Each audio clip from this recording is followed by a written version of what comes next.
Ah gözlərim yatmış zaman oğlar olsun ya doğrusu səbr edərəm ömrü citayat etmədədir.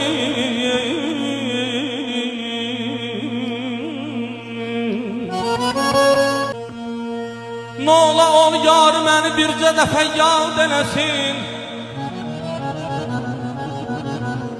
bu sunuq könlümü aləmdə dəxi şad eləsin balam.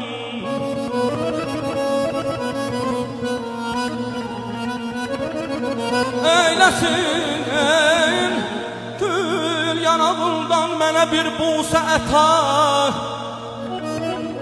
varlının borcudur ki yoxsulayım da demesin.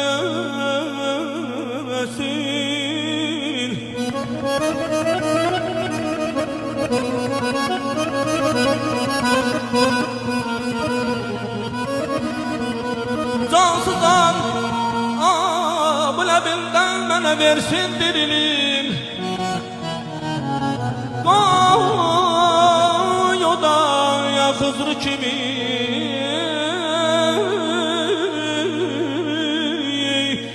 dəhridə bir ad eləsin,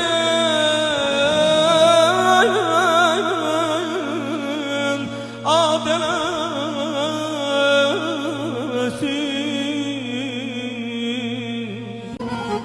Damı zülfündə neçə müddətdir əsirəm onun,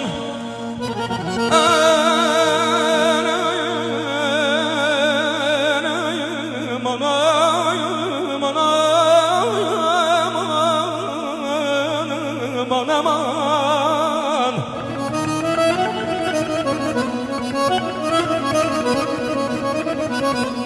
Damı zülfümdən neçə müddətdir əsirəm onun, ya mənə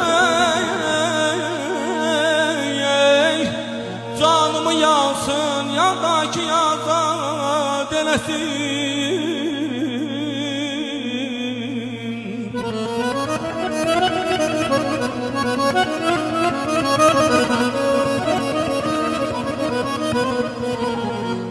Əzləm qarqamışa, qar yağar qarqamışa, yüz təbib yığılsa neyləyər bir fələk qarqamışa.